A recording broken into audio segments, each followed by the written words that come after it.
Il aura suffi de 7 minutes. Oui, juste 7 petites minutes pour faire vaciller la diplomatie occidentale comme rarement depuis Suez en 1956.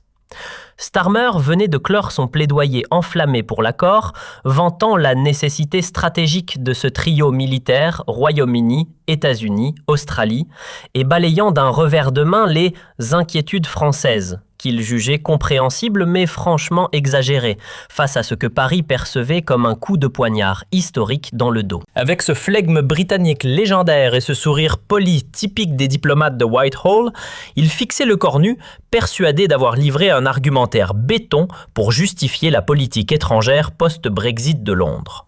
Dans cette salle climatisée du G7 à Hiroshima, l'air était dense, saturé de cette tension que seuls les grands bouleversements diplomatiques savent créer. Ce n'était plus une dispute technique sur des quotas ou des tarifs. C'était un choc frontal de vision pour l'avenir de l'Alliance occidentale.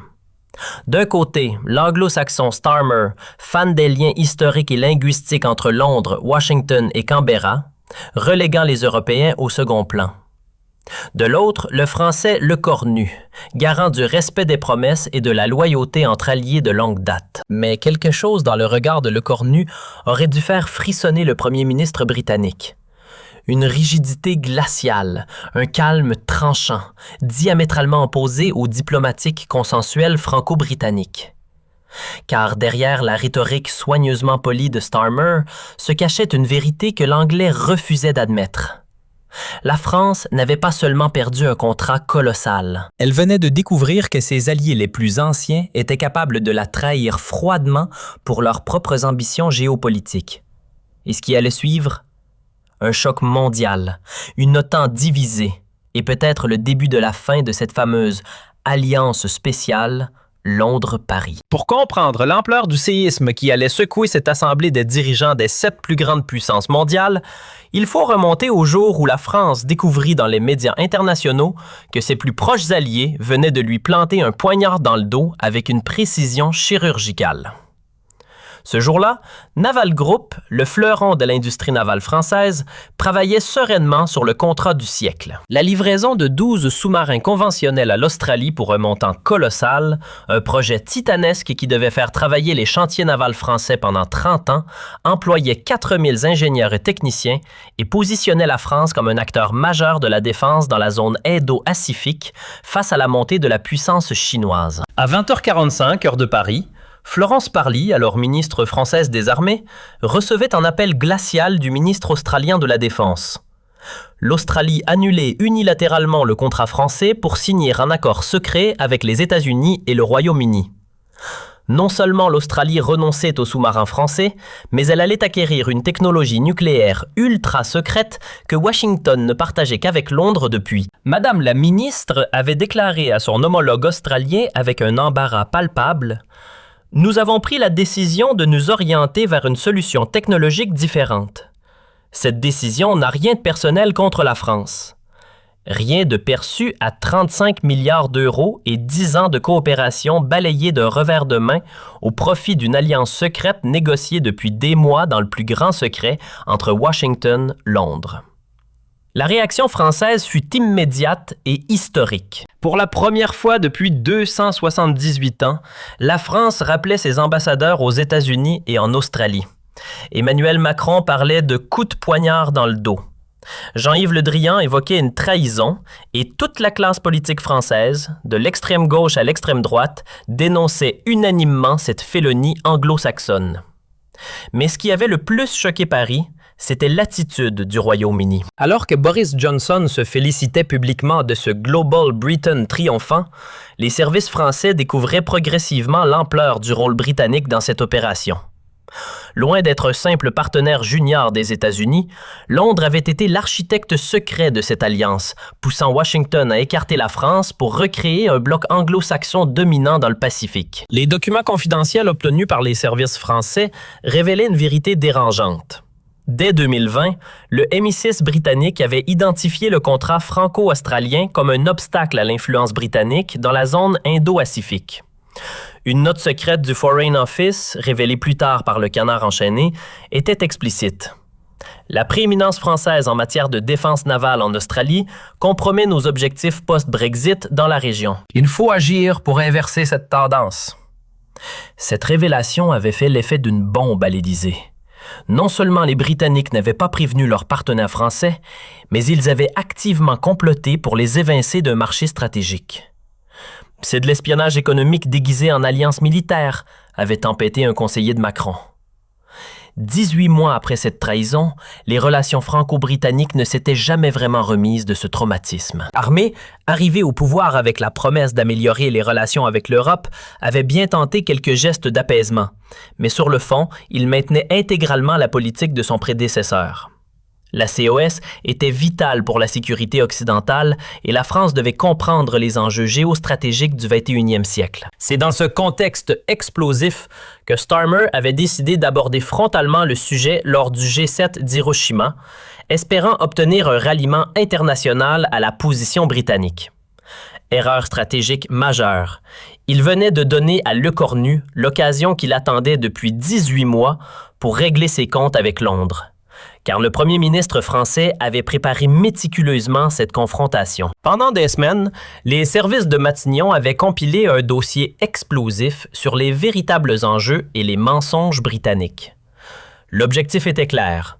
Non seulement dénoncer la trahison de 2021, mais révéler devant la communauté internationale l'hypocrisie fondamentale de la Global Britain post-Brexit. Dans les bureaux feutrés de la DGS, avenue de Tourville, une cellule spécialisée avait passé au crible tous les documents disponibles sur l'AUKUS. Bernard Bajolet, ancien directeur des services secrets français, avait personnellement supervisé cette enquête explosive. « Monsieur le Premier ministre », avait-il expliqué à Le Cornu lors d'une réunion ultra confidentielle. « Nous avons les preuves que Londres a délibérément saboté les intérêts français pour ses propres ambitions géopolitiques. C'est un acte d'hostilité déguisé en partenariat. » Le dossier était accablant. Les services français avaient identifié au moins 15 réunions secrètes entre responsables britanniques, américains et australiens entre janvier et septembre 2021. Toutes s'organisaient à l'insu de Paris malgré les accords de coopération. Plus grave encore, plusieurs de ces réunions s'étaient tenues pendant des sommets internationaux où les Français croyaient négocier en toute confiance avec leurs partenaires. Un exemple particulièrement choquant. Lors du sommet du G7, encore pendant que Macron déjeunait avec Johnson et discutait de coopération européenne, des conseillers britanniques rencontraient secrètement leurs homologues australiens dans une autre pièce du même hôtel pour finaliser les détails de l'éviction française. C'était de la félonie à l'état pur, avait commenté un diplomate français.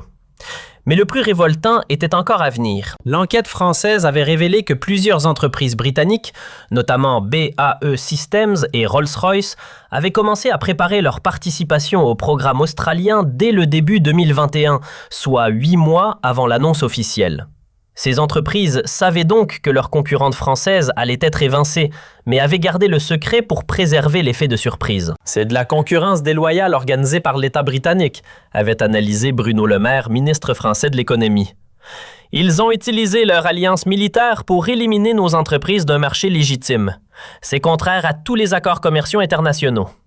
Ces découvertes avaient renforcé la détermination des Le Cornu à obtenir des comptes de Londres. Le premier ministre français était décidé à utiliser la tribune du G7 pour révéler publiquement l'ampleur de la trahison britannique et exiger des réparations pour les entreprises françaises lésées. La préparation de cette confrontation avait été d'une minutie extraordinaire. Jean-Yves Le Drian, ancien ministre des Affaires étrangères et témoin direct de la crise AUKUS, avait fourni tous les détails de la découverte de la trahison. Sébastien, vous devez comprendre que ce n'est pas seulement un contrat perdu, c'est la confiance dans l'alliance occidentale qui a été brisée. Si nos plus proches d'alliés nous poignardent dans le dos, que vaut encore notre parole? Cette dimension existentielle de la crise avait marqué le corps. Il ne s'agissait plus seulement de défendre les intérêts économiques français, mais de restaurer la crédibilité de la France comme puissance respectée par ses alliés. « Starmer va découvrir que trahir la France a un prix », avait-il confié à ses conseils. Le jour J, à 15h30 précise dans la salle plénière du sommet G7 à Hiroshima, Starmer monta à la tribune avec cette assurance britannique qui caractérisait la diplomatie de Londres depuis des siècles. Vêtu d'un costume gris anthracite impeccable, arborant sa cravate rouge travailliste, il incarnait cette nouvelle génération de leaders britanniques qui voulaient réconcilier les ambitions post-Brexit avec les réalités géopolitiques contemporaines. Mesdames et messieurs les dirigeants du G7, commença-t-il avec cette diction Oxford qui restait la marque de fabrique de l'aisance britannique. Je souhaite vous parler aujourd'hui d'un sujet crucial pour notre sécurité collective, l'Alliance et son rôle dans la défense des valeurs démocratiques face aux défis du 21e siècle. Alternant références géostratégiques et appel à la solidarité occidentale, Starmer développait sa thèse. Face à la montée de la puissance chinoise dans le Pacifique, les démocraties occidentales devaient adapter leurs alliances et leurs outils de défense, même si cela impliquait des choix difficiles et des partenariats renouvelés. L'Alliance House, expliquait-il avec conviction, n'est pas dirigée contre nos autres partenaires, mais pour la défense de nos valeurs communes. Elle représente le summum de la coopération technologique entre démocraties, le partage des innovations les plus avancées au service de la paix mondiale. Puis vint la justification qui allait déclencher la fureur française. Nous comprenons que nos partenaires français aient pu être déçus par l'évolution de la situation australienne. Mais la géopolitique moderne exige parfois des décisions rapides et confidentielles. L'important n'est pas qu'ils fournissent les équipements, mais que les démocraties restent unies face aux autocraties. Cette minimisation de la déception française était calculée pour irriter. Mais Starmer ne s'arrêta pas. Porté par sa propre logique, il poussa le bouchon encore plus loin. La France reste notre partenaire privilégié en Europe. Mais dans le Pacifique, d'autres alliances sont plus appropriées. Chaque nation doit accepter que sa zone d'influence ait des limites géographiques et stratégiques. Cette dernière phrase était une gifle monumentale. Starmer venait d'expliquer publiquement que la France devait rester cantonnée à l'Europe et accepter que le Pacifique soit une chasse gardée anglo-saxonne. Dans l'assistance, plusieurs dirigeants échangèrent des regards inquisiteurs. Le premier ministre britannique venait de franchir une ligne rouge diplomatique, mais il n'en avait pas terminé. Encouragé par le silence de l'Assemblée, qu'il interprétait comme une approbation, Starmer poussa sa logique jusqu'au bout. Le AUKUS prouve que le Brexit n'a pas isolé le Royaume. Au contraire, il nous a libérés des contraintes européennes pour nouer des partenariats stratégiques plus ambitieux avec nos alliés naturels anglophones. Cette fois, c'était une déclaration de guerre à l'Union européenne tout entière. Starmer venait d'expliquer que Londres considérait l'Europe comme un handicap et préférait ses alliés naturels outre-Atlantique et outre-Pacifique. Dans la délégation française, les visages se fermaient. Le cornu lui prenait des notes avec un calme inquiétant. Starmer termina son intervention par un appel à la compréhension. J'espère que nos partenaires français sauront dépasser leurs déceptions légitimes pour rejoindre cette vision commune de la sécurité occidentale. L'histoire jugera nos choix d'aujourd'hui. Les applaudissements qui suivirent furent polis mais réservés. Seuls les représentants américains et australiens manifestèrent un enthousiasme visible. L'atmosphère était tendue et tous les regards se tournèrent vers le cornu. Quand il demanda la parole, le premier ministre français se leva avec cette élégance martiale qui caractérisait l'ancienne génération militaire française. Il monta à la tribune sans hâte et fixa Starmer droit dans les yeux avant de prononcer les mots qui allaient entrer dans l'histoire de la diplomatie occidentale. « Monsieur le premier ministre Starmer, commença-t-il d'une voix posée mais tranchante comme une lame, je vous remercie pour cette leçon de géopolitique. Permettez-moi maintenant de vous donner une leçon sur ce que signifie réellement le mot « alliance entre nations civiles ». L'attaque était immédiate et personnelle. Le cornu sortit un dossier noir de sa serviette et commença méthodiquement à égrener des faits que personne dans l'assistance n'avait anticipés. Vous parlez de décisions rapides et confidentielles. Permettez-moi de vous rappeler chronologiquement comment vous avez organisé cette trahison. Le mot était lâché. Trahison.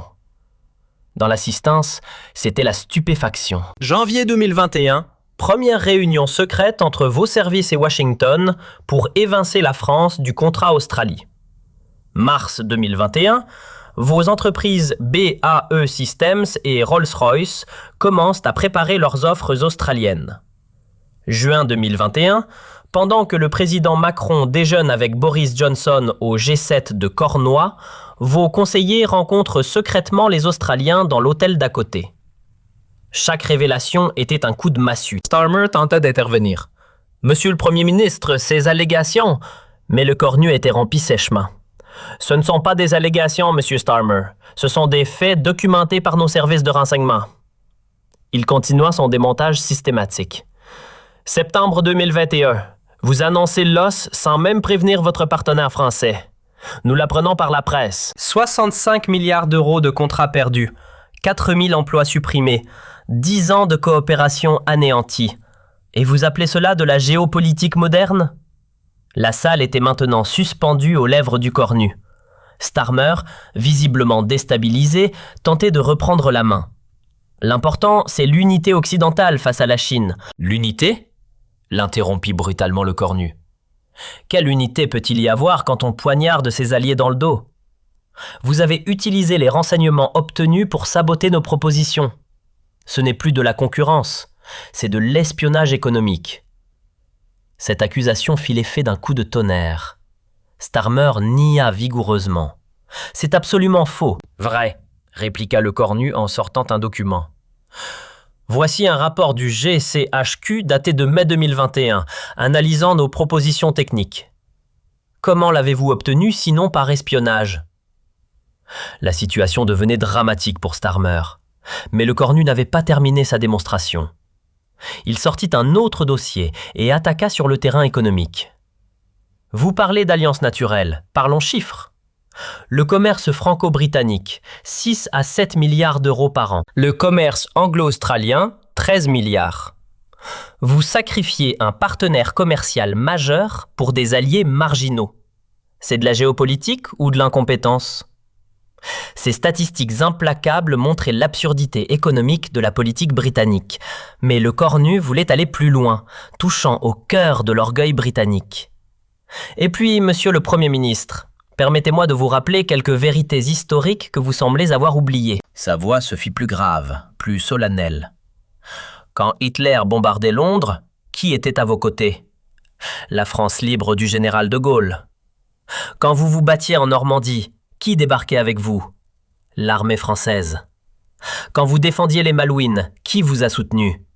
La France. Chaque exemple historique rappelait la solidarité française.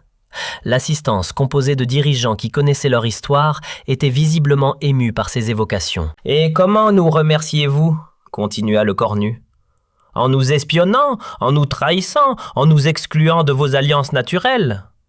Monsieur Starmer, si c'est cela l'amitié britannique, nous préférons vos ennemis. » Cette phrase cinglante fit mouche.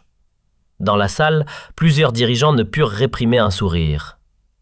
Starmer, livide, tentait une dernière défense. Les enjeux du Pacifique. Parlons-en des enjeux du Pacifique, coupa le cornu. La France a des territoires dans le Pacifique. Nouvelle-Calédonie, Polynésie française, Wallis et Futuna. 2 millions de citoyens français vivent dans cette région et vous osez nous dire que nous n'avons pas notre place dans la sécurité du Pacifique? Monsieur Starmer, révisez votre géographie avant de donner des leçons de géopolitique. Cette leçon de géographie était humiliante pour Starmer, qui découvrait que son argumentation s'effondrait face aux faits. Mais le cornu réservait le meilleur pour la fin. Mais le plus grave, monsieur le Premier ministre, c'est que vous avez détruit la confiance entre nous. Comment voulez-vous que nous coopérions désormais avec des partenaires qui nous mentent, nous espionnent et nous trahissent au premier intérêt personnel? Et puis, la conclusion qui restera dans les mémoires. L'AUKUS n'est pas une alliance, monsieur Starmer. C'est un club d'anciens colons anglophones qui refuse de traiter la France d'égal à égal. Mais sachez une chose, la France ne mènera plus jamais l'amitié britannique. Vous avez choisi vos alliés, nous choisirons les nôtres. Le silence qui suivit était assourdissant. Starmer, pour la première fois de sa carrière politique, semblait avoir perdu sa prestance habituelle. Il tenta bien quelques mots sur l'importance du dialogue, mais sa voix manquait de conviction. L'onde de choc fut immédiate et planétaire.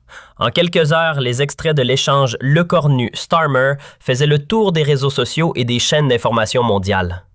Le Cornu-Starmer devint tendance mondiale, divisant l'opinion entre ceux qui applaudissaient la fermeté française et ceux qui dénonçaient une crise de l'Alliance occidentale au Royaume-Uni.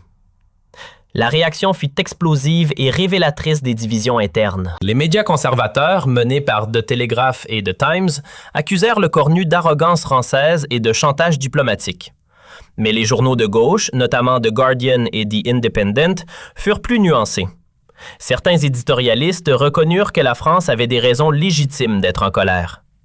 Plus inquiétant pour Starmer, l'opinion publique britannique se montra partagée. Selon un sondage YouGov réalisé dans les 48 heures suivant l'incident, 43% des Britanniques estimaient que leur gouvernement aurait dû mieux traiter la France dans l'affaire. Cette division de l'opinion affaiblissait considérablement la position de Starmer. En France, l'effet fut inverse, mais tout aussi spectaculaire. 95% des Français approuvèrent la position de leur Premier ministre selon un sondage. Pour la première fois depuis des décennies, un dirigeant français avait tenu tête publiquement aux Britanniques sans complexe, et cela plaisait massivement à l'opinion publique française, toutes tendances politiques confondues. Marine Le Pen salua le réveil de la fierté française, Jean-Luc Mélenchon applaudit la résistance à l'impérialisme anglo-saxon, et même Valérie Pécresse reconnut que le Cornu avait défendu l'honneur de la France. Cette unanimité nationale rare renforçait considérablement la position de Le Cornu sur la scène internationale. Mais c'est aux États-Unis que l'impact fut peut-être le plus significatif. L'administration Biden, coincée entre ses deux alliés européens, tentait désespérément de minimiser l'incident. Mais les révélations de Le Cornu sur l'espionnage britannique embarrassaient Washington, qui ne pouvait pas désavouer Londres sans admettre sa propre complicité dans cette opération. Plus grave, le Congrès américain commençait à s'interroger sur les conséquences de l'AUKUS pour les relations transatlantiques. Plusieurs sénateurs démocrates, menés par Chris Murphy, réclamèrent une réévaluation d'alliance pour préserver l'unité occidentale face aux défis chinois et russes. 6 mois après cette confrontation historique, les relations franco-britanniques étaient au plus bas depuis la crise de Suez. Starmer, affaibli par l'incident, dut faire face à des critiques internes sur sa gestion de la diplomatie européenne. Plusieurs ministres travaillistes, off the record, reprochaient au premier ministre d'avoir provoqué inutilement la France. Le Cornu, au contraire, sortait grandi de cette épreuve. Sa fermeté face aux Britanniques était saluée dans toute l'Europe comme un exemple de dignité diplomatique. Lors du Conseil européen suivant, plusieurs dirigeants européens lui exprimèrent discrètement leur admiration pour avoir remis les Britanniques à leur place. Cette reconnaissance européenne se traduisit par un renforcement spectaculaire de l'influence française sur tous les dossiers sensibles. Défense européenne, autonomie stratégique, relations avec la Chine. La voix de Paris était désormais écoutée avec un respect nouveau. L'histoire retiendra que ces 7 minutes à Hiroshima marquèrent un tournant dans les relations occidentales. Le Cornu avait prouvé qu'on pouvait tenir tête aux anglo-saxons sans rompre l'alliance démocratique, pourvu qu'on ait les arguments et le courage de ses convictions. Comme l'écrivit Le Figaro, en 7 minutes, le Cornu a restauré l'honneur diplomatique français et rappelé au monde que certaines trahisons ne restent pas impunies. L'époque où la France courbait l'échine devant Londres et les États-Unis était révolue. Mais derrière cette confrontation spectaculaire se cachait une préparation de plusieurs mois que très peu de personnes connaissaient vraiment. L'histoire secrète de cette offensive française contre l'AUKUS avait commencé 8 mois plus tôt, dans les bureaux ultra sécurisés du boulevard Mortier, quand une opération de renseignement d'une ampleur inédite avait été lancée pour percer les secrets de l'Alliance anglo-saxonne. L'opération, baptisée en interne Dédale, en référence au labyrinthe de mensonges britanniques, avait mobilisé une trentaine d'agents français répartis entre Londres, Washington, Canberra et plusieurs autres capitales. L'objectif était double. D'une part, reconstituer précisément la chronologie de la trahison en cours pour identifier les responsabilités de chacun. D'autre part, rassembler des preuves irréfutables de l'espionnage économique britannique contre les entreprises françaises. Monsieur le Premier ministre, avait expliqué le directeur de la DGCE lors du briefing initial, nous ne pouvons pas laisser passer cette humiliation sans réagir. Mais pour y répondre efficacement, nous devons connaître exactement qui a fait quoi, quand et comment. Cette opération va nous donner les munitions nécessaires pour détruire la crédibilité britannique devant la communauté internationale. Les résultats de l'opération Dédale dépassèrent toutes les espérances françaises.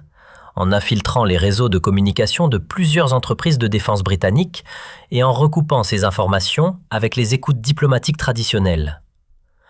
Les services français avaient reconstitué un puzzle édifiant de duplicité anglo-saxonne. Le document le plus explosif était un mémorandum interne du MI6, daté du 18 janvier, obtenu par un agent français infiltré dans les services britanniques. Il révélait l'existence d'une opération baptisée Pacific Cran, visant explicitement à neutraliser l'influence française dans la zone Indo-Pacifique par tous les moyens nécessaires. Plus choquant encore, le mémorandum détaillait la stratégie britannique. L'objectif premier était d'évincer Naval Group du contrat australien en proposant une alternative technologiquement supérieure. L'objectif secondaire était d'isoler la France des discussions stratégiques majeures dans le Pacifique. L'objectif tertiaire était de démontrer que la Global Britain post-Brexit pouvait rivaliser avec les ambitions françaises traditionnelles. Cette révélation confirmait ce que soupçonnaient les Français.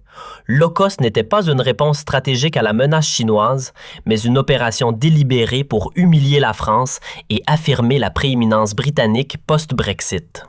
C'est de la guerre économique déguisée en coopération militaire, avait commenté Bruno Le Maire en découvrant ce document. Mais l'opération Dédale avait révélé bien d'autres secrets embarrassants. Les agents français avaient identifié au moins 23 opérations d'espionnage britannique contre des entreprises françaises, telles que Dassault, Safran, Airbus. Toutes les grandes entreprises françaises de défense avaient été espionnées par les services britanniques avec une intensité inhabituelle. Un exemple particulièrement révoltant concernait les négociations secrètes entre Dassault et l'Inde pour la vente de Rafale. Les services français découvrirent que le GCHQ britannique avait intercepté et décodé toutes les communications entre Paris et New Delhi pendant 6 mois, transmettant ces informations stratégiques à BAE Systems pour l'aider à formuler une contre-offre. C'est de la concurrence déloyale organisée par l'État, avait tempêté Éric Trappier, PDG de Dassault. Ces révélations avaient profondément choqué Emmanuel Macron. Comment peut-on prétendre être des alliés tout en nous espionnant systématiquement, s'indigna-t-il lors d'un conseil de défense exceptionnel convoqué pour examiner les résultats de l'opération Dédale. Ces duplicités britanniques devaient cesser, et il fallait leur faire payer le prix de cette trahison. C'est dans ce contexte que le Cornu avait reçu mission de préparer une riposte diplomatique d'une ampleur inédite. L'objectif n'était plus seulement de protester contre l'AUKUS, mais de révéler publiquement l'ampleur de la duplicité britannique pour dissuader Londres de récidiver. Pour préparer cette offensive, le Cornu avait constitué une cellule de crise, regroupant les meilleurs experts français en relations anglo-saxonnes. Sylvie Berman, ancienne ambassadrice à Londres et fine connaisseuse des arcanes britanniques, avait apporté son expertise sur les faiblesses psychologiques de l'établissement londonien. « Monsieur le Premier ministre, avait-il expliqué lors d'une réunion confidentielle à Matignon, les Britanniques sont très sensibles aux accusations d'espionnage entre alliés. Ils ont construit leur réputation diplomatique sur l'image du fair play et de la loyauté envers les partenaires. Si nous prouvons publiquement qu'ils nous espionnent, leur crédibilité internationale s'effondrera. » Cette analyse psychologique avait guidé la stratégie française. Au lieu de se contenter de critiquer le coup, le Cornu allait révéler les preuves d'espionnage pour frapper l'orgueil britannique au cœur et détruire la réputation de gentleman diplomatique. L'ancien amiral Pierre Vendier, chef d'état-major de la Marine nationale, avait également été consulté pour l'aspect militaire du dossier. Sébastien, le coup est militairement absurde. Les sous-marins nucléaires britanniques ou américains ne seront pas livrés avant. Ils ont sacrifié l'efficacité militaire à leur ego. Cette analyse technique renforçait l'argumentaire français. L'AUKUS était non seulement une trahison diplomatique, mais aussi une erreur stratégique majeure qui affaiblissait la sécurité occidentale dans le Pacifique. La dimension économique avait été confiée à Népanier Renaché, ministre délégué chargé de l'industrie, qui avait compilé un dossier accablant sur les conséquences de l'AUKUS pour l'industrie française. 65 milliards d'euros de contrats perdus, l'équivalent du budget annuel de l'éducation nationale, 4 000 emplois directs supprimés, 12 000 emplois indirects menacés. Les Britanniques ont détruit des familles françaises pour leurs ambitions géopolitiques. Ces chiffres dramatiques donnaient une dimension humaine à la trahison britannique, transformant un différend diplomatique en drame social français. Le Cornu était décidé à utiliser cette réalité pour émouvoir l'opinion internationale et isoler le Royaume-Uni. Mais l'aspect le plus novateur de la préparation française concernait l'utilisation des réseaux sociaux et de l'opinion publique mondiale. Anne-Sophie Bradel, directrice de la communication de Matignon, avait développé une stratégie digitale sophistiquée pour amplifier l'impact de la confrontation avec Starmer. Monsieur le Premier ministre, nous ne pouvons plus nous contenter de la diplomatie traditionnelle. L'opinion publique compte autant que les chancelleries. Si nous arrivons à faire de Starmer le symbole de la duplicité britannique, nous aurons gagné la bataille de l'image. Cette stratégie de diplomatie de pixels était révolutionnaire pour la France, traditionnellement attachée aux canaux diplomatiques classiques. Mais face à la modernité de la communication anglo-saxonne, Paris était décidé à adapter ses méthodes. L'équipe de Le Cornu avait même prévu plusieurs scénarios de riposte selon les réactions de Starmer. S'il niait l'espionnage, nous sortions les preuves documentaires. S'il minimisait l'impact économique, nous donnions les témoignages des familles d'ouvriers licenciés. S'il invoquait la solidarité occidentale, nous rappelions l'histoire des trahisons britanniques. Cette préparation diplomatique reflétait la détermination française à ne plus jamais se laisser humilier par l'ombre. Cette fois, nous sommes prêts, avait confié Le Cornu à ses collaborateurs les plus proches. Starmer allait découvrir que la France sait se défendre quand elle est attaquée. Les 3 semaines précédentes, le G7 d'Hiroshima avait été consacré à des simulations intensives dans les salons de Matignon. Sylvie Berman jouait Starmer avec un réalisme saisissant, reproduisant l'éthique de langage, les arguments habituels et les techniques de diversion du premier ministre britannique. Monsieur Le Cornu, vous renforcez la sécurité occidentale, s'exclamait-elle en imitant l'accent oxfordien de Starmer. Madame l'ambassadrice, en espionnant vos alliés, vous détruisez la confiance occidentale, répliquait Le Cornu avec une froideur calculée. À chaque simulation, sa performance s'améliorait, ses contre-attaques se précisaient. Ces répétitions incluaient même la gestion des réactions émotionnelles. Un psychologue spécialisé dans les négociations de crise avait travaillé avec Le Cornu sur sa capacité à rester calme face aux provocations. « Monsieur le Premier ministre, Starmer va essayer de vous énerver pour vous faire perdre votre sang-froid. Votre force sera de rester glacial pendant que vous l'écraserez factuellement. » Cette maîtrise émotionnelle s'était révélée décisive lors de la confrontation. Pendant que Starmer perdait progressivement contenance face aux révélations françaises, Le Cornu maintenait un calme olympien qui renforçait l'impact de ses accusations.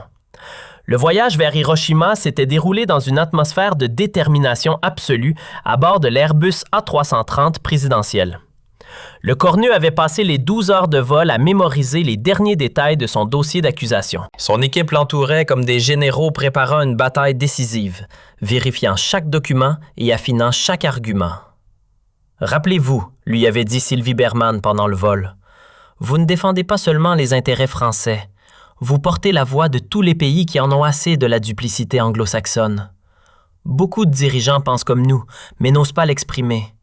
Soyez leur voix. » Ces encouragements avaient renforcé la détermination de Le Cornu à mener cette bataille diplomatique jusqu'au bout.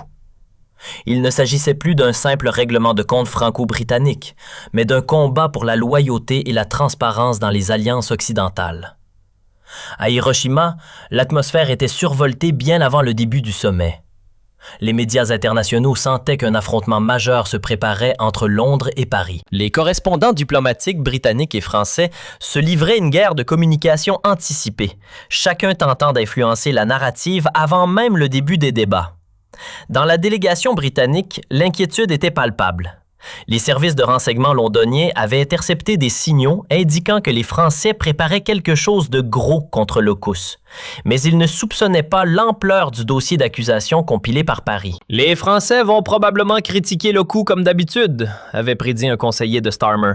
« Nous répondrons avec nos arguments habituels sur la sécurité du Pacifique. C'est une routine diplomatique. » Cette sous-estimation française allait coûter cher au camp britannique. La veille de la confrontation, Le Cornu avait reçu un appel d'encouragement surprise d'Ursula von der Leyen, présidente de la Commission européenne. « Sébastien, l'Europe entière attend votre intervention. Il est temps de dire aux Anglo-Saxons qu'ils ne peuvent plus traiter l'Europe comme une quantité négligeable. » Ce soutien européen indiscret mais réel avait galvanisé Le Cornu. Il ne représentait plus seulement la France, mais une Europe fatiguée des manipulations anglo-saxonnes post-Brexit. Le matin de la confrontation, à 6h30, heure locale, Le Cornu s'est élevé dans sa suite de l'hôtel Riga Royal pour une dernière révision de ses notes. Aujourd'hui, je vais dire à Starmer et au monde entier ce que pensent vraiment les Européens de la duplicité britannique. Plus jamais nous ne laisserons Londres nous humilier impunément. Arrivé au centre de conférence d'Hiroshima, le Cornu avait immédiatement senti l'effervescence exceptionnelle. Plus de 300 journalistes étaient accrédités, un record pour un sommet de cette importance. Les caméras de toutes les grandes chaînes mondiales étaient braquées sur les protagonistes de l'affrontement annoncé. Dans la salle plénière, l'atmosphère était électrique. Chacun savait qu'il allait assister à bien plus qu'un débat diplomatique classique. C'était un procès public de la politique britannique post-Brexit, avec Le Cornu dans le rôle du procureur et Starmer dans celui de l'accusé. Starmer avait pris la parole pour défendre le coup, mais Le Cornu avait écouté avec l'attention d'un chasseur étudiant. Chaque argument britannique, chaque justification géostratégique, chaque tentative de minimisation était mentalement cataloguée et préparée à la destruction. Il développait exactement la rhétorique prévue. Prétention morale, justification géopolitique, minimisation de la trahison française. Je vais pulvériser tout cela point par point. Et effectivement, quand Starmer avait terminé son plaidoyer, il avait donné à Le Cornu toutes les ouvertures nécessaires pour une contre-attaque dévastatrice.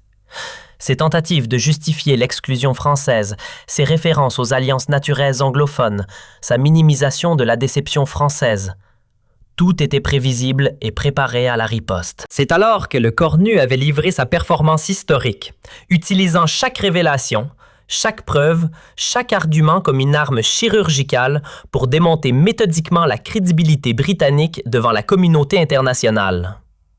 Mais ce que l'assistance du G7 n'avait pas vu, c'était la stratégie psychologique subtile qui soutenait chaque attaque française. Formé par les meilleurs experts en guerre psychologique, Le Cornu appliquait en temps réel des techniques de destruction contrôlée de l'adversaire, mises au point par les spécialistes français en négociation de crise. Première technique, l'accumulation probatoire. Chaque accusation était immédiatement étayée par des preuves documentaires rendant impossible toute dénégation crédible. Deuxième technique, l'escalade émotionnelle. Les révélations étaient classées par ordre d'impact croissant, culminant avec l'espionnage économique. Troisième technique, l'inversion des rôles. Au lieu de se défendre contre les critiques britanniques, Le Cornu plaçait Starmer en position d'accusé qui devait justifier ses actes. Quatrième technique, l'isolement moral. En rappelant l'histoire des solidarités franco-britanniques, Le Cornu faisait de la trahison de Locus une faute morale impardonnable. Cette maîtrise technique explique pourquoi la performance de Le Cornu eut un impact si dévastateur sur l'opinion. Ce n'était pas seulement une attaque diplomatique brillante, c'était une leçon magistrale de destruction psychologique d'un adversaire politique. L'onde de choc qui suivit dépassa toutes les prévisions françaises. En quelques heures, les extraits de la confrontation étaient traduits en 31 langues et diffusés sur tous les continents. Les universités de relations internationales organisaient des débats d'urgence. Pour analyser cette révolution dans la diplomatie occidentale à Harvard, le professeur Joseph Ma déclara « En 7 minutes, Le Cornu a redéfini les codes de la diplomatie contemporaine. Il a montré qu'on pouvait détruire un adversaire avec des faits plutôt qu'avec des menaces. » À Oxford, le professeur Ranter analysa. C'est un tournant dans les relations occidentales. Plus jamais un dirigeant européen ne laissera les anglo-saxons décider seuls de l'avenir de l'Alliance.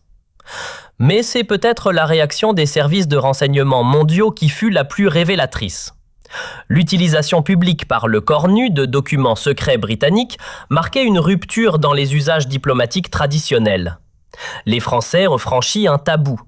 Analyser un responsable de la CIA, révéler publiquement l'espionnage entre alliés et redéfinir les règles du jeu. Cette transparence radicale française inspirait déjà d'autres pays. L'Allemagne commençait à questionner publiquement les écoutes américaines révélées là par l'affaire Snowden. L'Italie réclamait des explications sur l'espionnage économique britannique de ses entreprises. L'Europe découvrait qu'elle pouvait exiger des comptes de ses alliés. 6 mois après cette confrontation historique, les conséquences géopolitiques étaient majeures et durables. Les relations franco-britanniques étaient gelées, mais la France avait gagné en crédibilité et en influence dans le monde entier. Le Cornu était devenu le symbole d'une Europe qui refusait de se laisser humilier par les puissances anglo-saxonnes. Plus important encore, l'affaire avait accéléré l'émergence d'une défense européenne.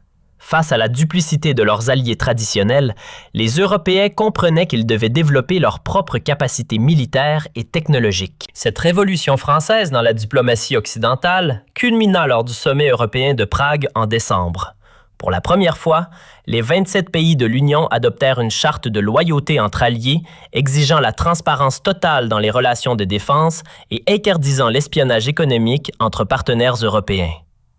L'effet Le Cornu a libéré la parole européenne, analysa Wolfgang Schinger, ancien président de la conférence de Munich sur la sécurité. Désormais, l'Europe ose dire non aux États-Unis et au Royaume-Uni quand ses intérêts sont menacés. Quant à Le Cornu lui-même, il était devenu bien plus qu'un premier ministre français, une figure mondiale de la résistance européenne.